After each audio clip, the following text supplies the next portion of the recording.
Lately I've been looking back along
There are walls made by man, built by frail and human hands, that an enemy can scale and get to you.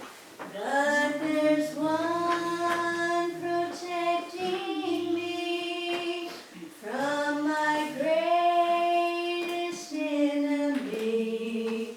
It's a wall that Satan can't break through. Sometimes a wall of grace, sometimes a wall of faith, other times it's sweet mercy that I need. But the one for which I long, it makes all the others strong. I need a wall of prayer surrounding me. Amen. Oh, my brother, when I'm weak, would you stand instead for me? Pray a fortress round me strong that can't be moved. And I promise you today, when I bow my knees to pray, I'll do my best to build a wall of prayer for you. Sometimes a wall of grace, sometimes a wall of faith, other times it's sweet mercy that I need. But the one for which I long, it makes all the others strong. I need a wall of prayer surrounding me. Amen.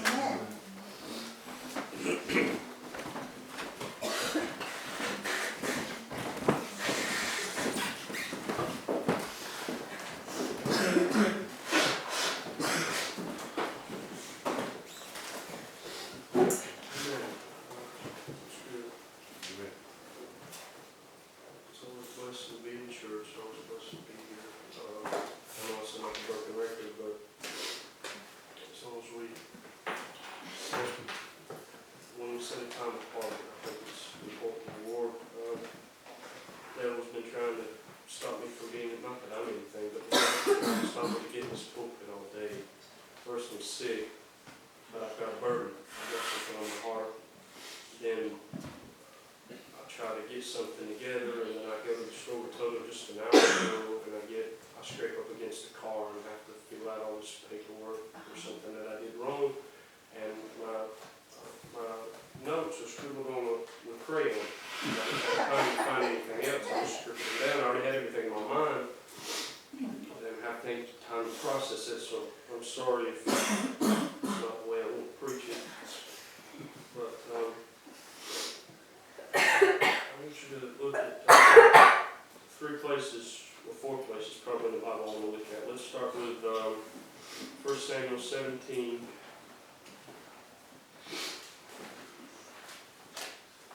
And this is a familiar passage, I'll let you turn to it. It's about David and Goliath, but I just want to look at a very small part, and it'll be the title of my message or whatever that I want to talk about this evening.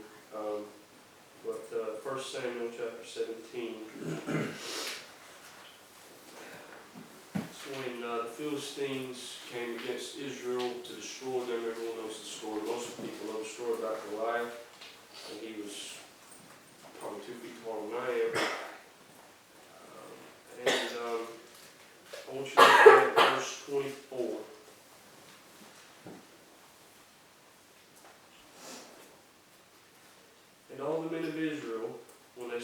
and fled from him, and they were sore afraid.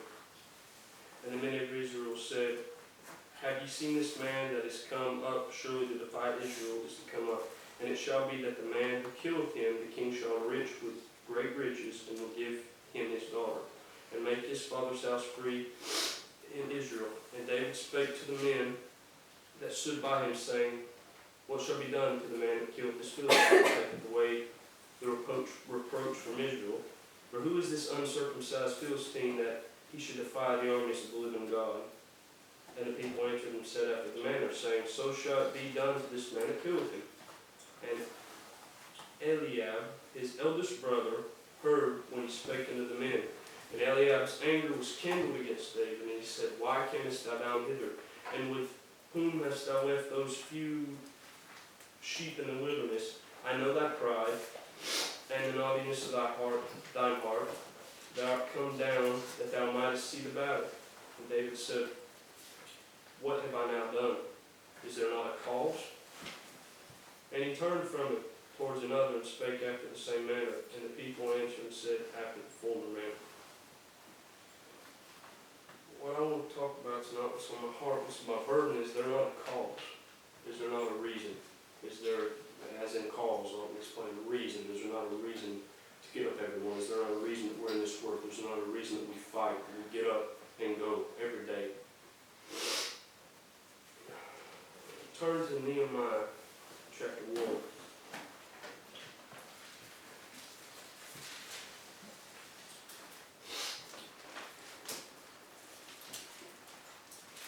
It's in between Ezra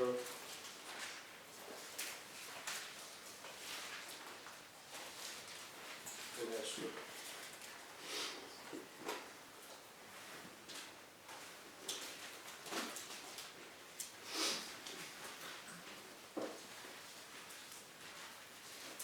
Let me give you a little bit of backstory.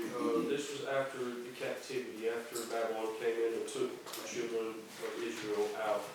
Not all of them, there were some that remained back, but Nehemiah was one of them, and he was a butler for the king. He was a cupbearer, a butler.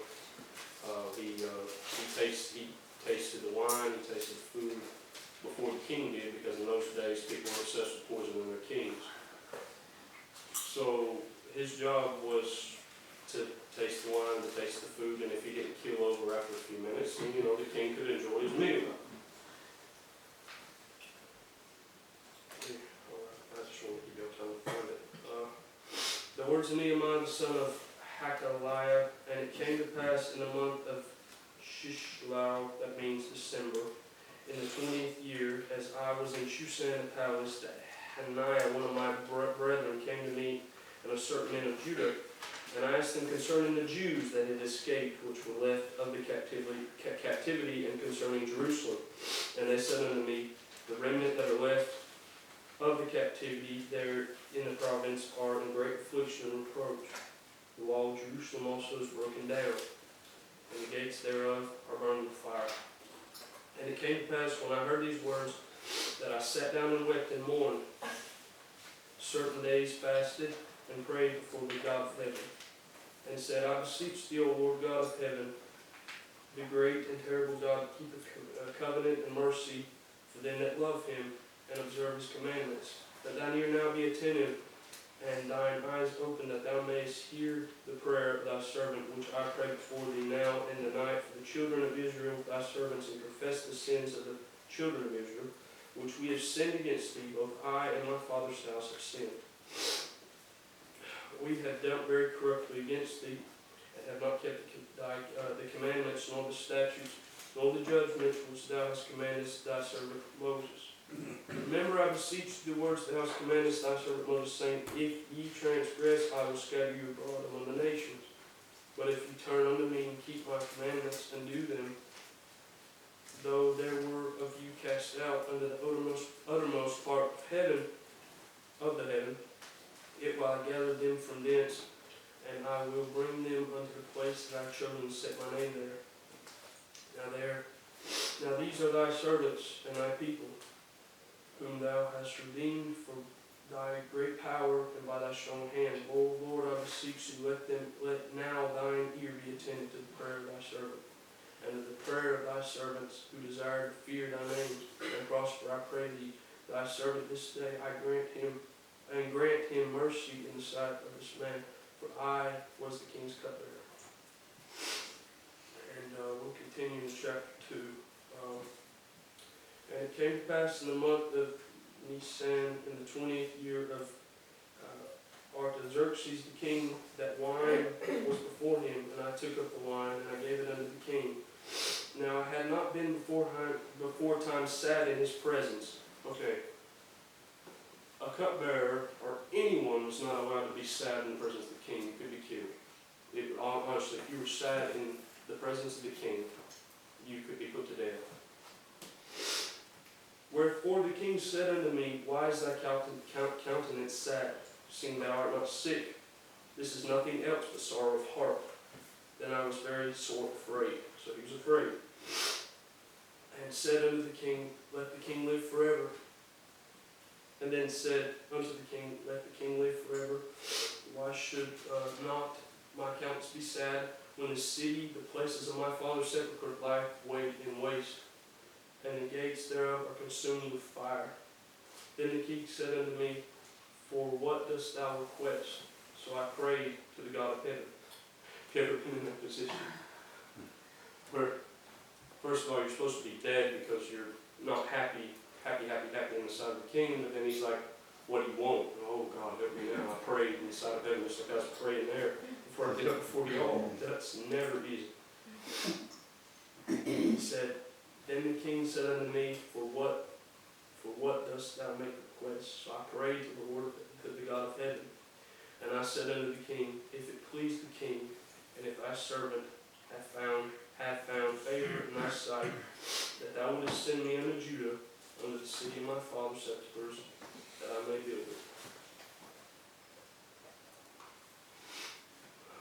That's how we are in this world. He was carried off into the land. He was given, he was the king's butler. He probably had a nice apartment, a nice place to stay with his family. And sometimes that's how we are in this world. We get used to things. We get comfortable. We get comfortable in this world that we have to live in. But we're strangers, and we're sojourners, and we're travelers, and this is not our world. This is not our country. Our country is in heaven. Some in hell. But I will tell you this isn't in my notes, it just came to me. If you go to hell, you're going to be a misfit, because it wasn't made for you. Right. It was made for the devil and his angels. It's not made for us. Right. Go to Psalms 137. I'm halfway there.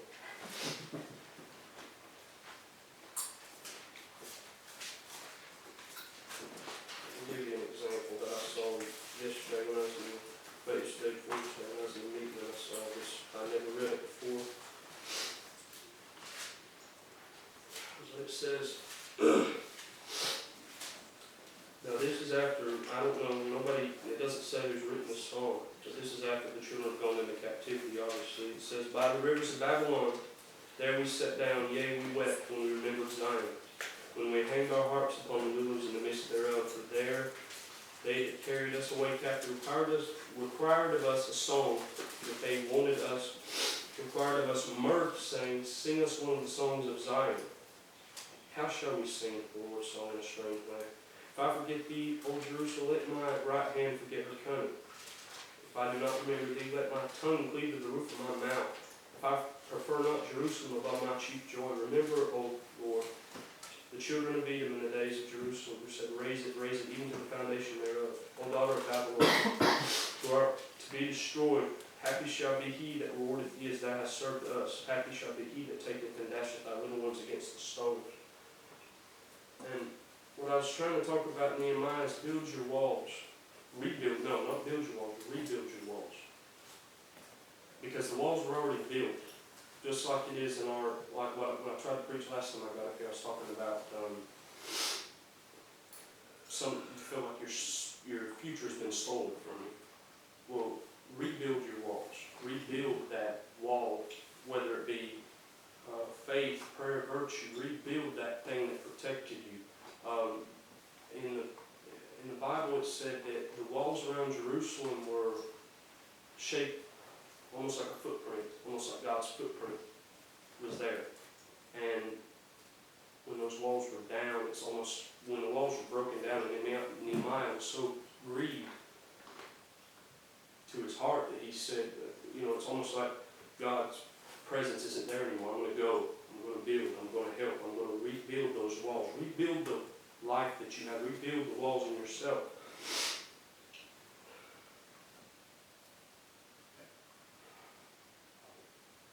I never wanted to be a missionary, I'll be honest. I never wanted to be a preacher, I never wanted to do anything. First of all, I wanted to be a marine biologist, which I wasn't smart enough to do that because I failed biology. Secondly, I wanted to be a writer, but I also wanted to have a salary so I could eat. So that wasn't going to work. But eventually, the Lord finally woke me up and said, "Are you tired of this?" I ran from what I didn't want, but I realized that there's nothing else in this world that matters for me. It may not be for everybody. Not everybody can be missionaries. I know that. Amen. One more. Turn to Hebrews. Hebrews chapter 11.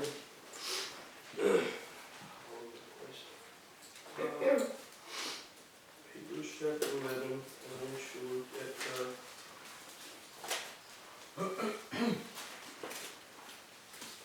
verse 23.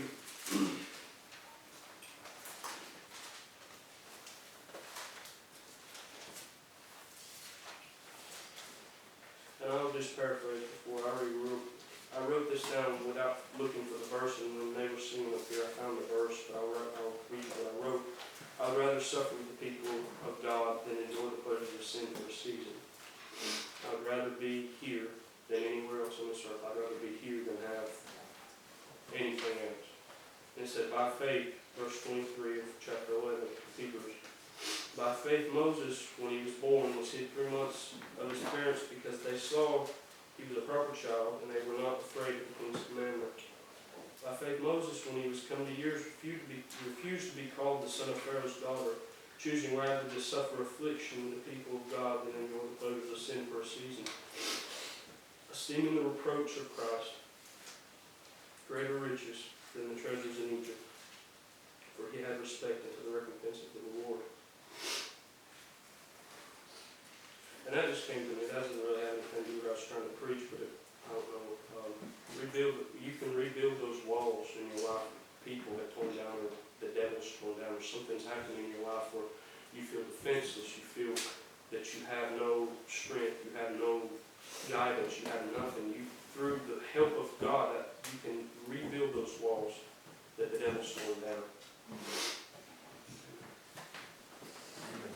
Amen.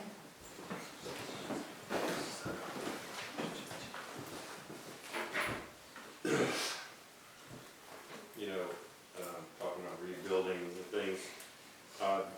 Spent a lot of time looking back at because Grandy Beach, the church that Grandy has, asked us to make a video to send back and just talk about home about work and stuff.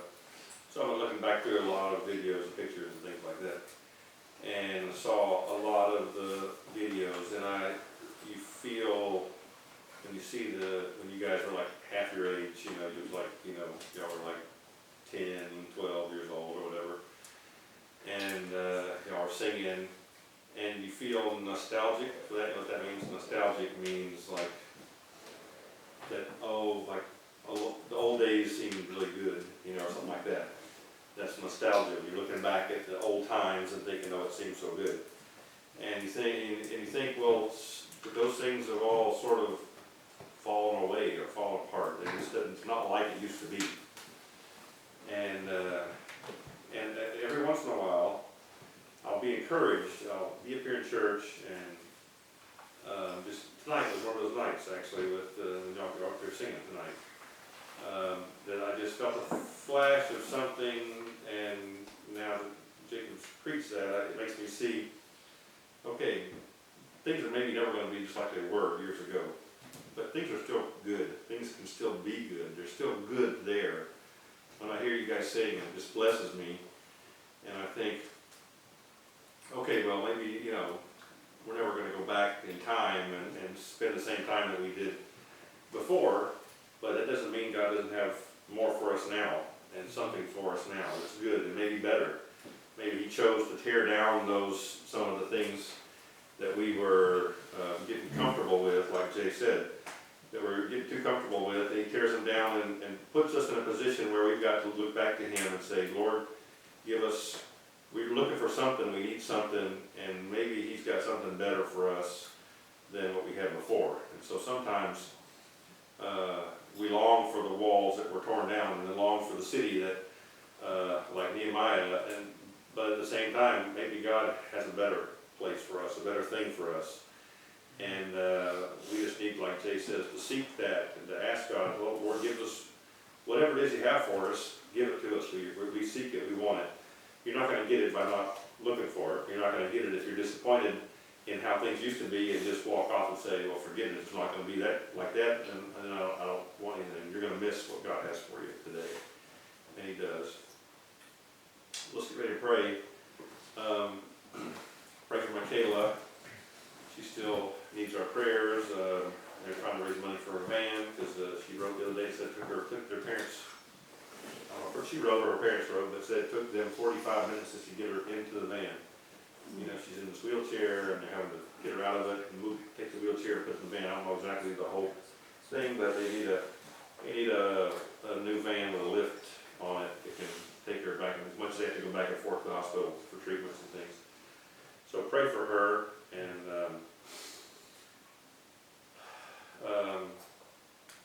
yes, ma'am. Craig goes to the surgeon tomorrow at 8:30 to talk about what will be done. Consultation, they said, something like that, yeah. Okay. So we need wisdom for the doctors to know what to do. Right. Hai mai ceva de plătă? Da, mâine se operează chiar asta, da. Yeah, let's pray for his sister, Nicoletta. She's in Bucharest right now, and apparently going to have surgery tomorrow, so pray for her. She's and Zeynep in Bulgaria. I've not heard anything more about her. I don't know if anybody's reported anything more, but pray she'll continue to get more strength, and the babies will be healthy and safe. All right, anybody else have anything to mention before we pray?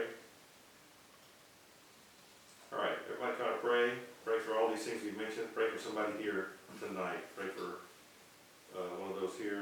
Certainly somebody you can think of that could pray for tonight. So let's all try to pray the best we can. Jay, can you start us off, please?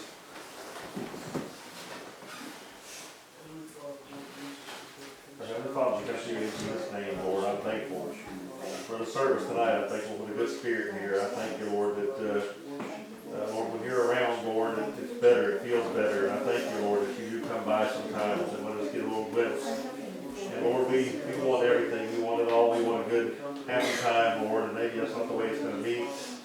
But I'm thankful we can get a glimpse of you. We can feel you. We feel your presence, Lord. I pray tonight, Lord, to touch each of the kids here, Lord. I pray for your strength for them, Lord, your help, Lord. This world is going to tear down. This world is going to prey upon them, Lord. But I pray for them. You help them. You strengthen them, Lord. They've been here in church, and you put your word into their hearts, Lord. They've grown up hearing your word. They've grown up knowing what's right and what's good. And I pray for them, Lord, that you help them. Give them strength out in this world, Lord. Help them, Lord, for Jesus' name's sake. I pray for the ones that aren't yet saved, Lord. I pray something might be done or said, Lord, that might make them, Lord, take another look and come back, Lord, and look to you and let you do something for them, Lord, because they can't do anything on their own. This world's not going to give them anything, any help, Lord. This world's going to take from them. This world's going to rob them, Lord. But I pray, Lord, that they look to you, Lord, and let you give them a happy life, Lord, a fulfilled life, and a life of joy, Lord. And I pray that you help them to see that, Lord. The earth is just good, Lord. We don't have any regrets, those of us, Lord, that have chosen to go with you. And I pray for them. I pray that you touch them for Jesus' name's sake, Lord. I pray for Jay, Lord. I thank you for the message tonight, Lord. I'm glad for him. And I thank you, Lord, for that. I ask you to encourage him and help him, Lord, and lift him up, his spirits up, Lord. Just help him, Lord, as he tries to serve you and do what he believes to be right, Lord, what is right, Lord. But the devil's going to fight him. The devil's going to try to knock him down. But I'm glad he's still determined to stay, determined to try to come and preach and share the gospel, Lord. I thank you for that, Lord. I pray tonight, Lord, for the ones that are sick and the ones that we've asked to pray for, Lord. These others, I'm sure there's plenty we've forgotten about tonight. But I pray for them, Lord, I ask you to help them, and Michaela, Lord, and Isaac Good, and these others, Lord, that boy over at Florida Ice, Lord, I pray for him, that he'll get, worked out for his operation he needs, Lord. Be with Craig tomorrow as he goes for his results, Lord, I pray it all turn out well, and he'll be able to take care of that problem he has, Lord. I pray for Nicoletta, Lord, be with them and their family tonight, Lord, give them, keep strength in their heart, Lord, and I pray the doctors will take care of her and everything will be okay. Father, I'm glad we can come to you tonight, Lord, I'm glad that you care about us, you care about our needs, you care about our problems, Lord, you care about each and every one here, Lord, tonight. I'm glad that Joel's here, glad Manson's here, Lord, I pray tonight, Lord, something might have been done or said, Lord, that would affect them in some way. Lord, use this time, I pray that you bring them back, Lord, bring them here, Lord, into your house, Lord. I pray that your word will go into their hearts, Lord, and do something, Lord. I thank you for loving us, each and every one. I thank you for all the kids, Lord, tonight, such grace and Cindy, Lord, Melek, Lord, you do something in their hearts and their lives, Lord. For Jesus' name's sake, Lord, not because we just want to have the numbers or anything like that, Lord, because I want them, Lord, to have salvation. I want them to have heavenly hope. I want them to have eternal life. And I pray for them, Lord. I pray the Holy Spirit will come by and move in their hearts. And you touch them and help them for Jesus' name's sake, Lord. Bless us now, Lord. Bless the time that we have in fellowship, Lord. I pray that something, Lord, Lord, give us a good spirit together when we're together. Help these kids, Lord. I pray that the Holy Spirit will be in their hearts as we get together. I thank you for all that you've done, Lord, all you've let us do. Thank you for loving us most of all. In Jesus' name I pray.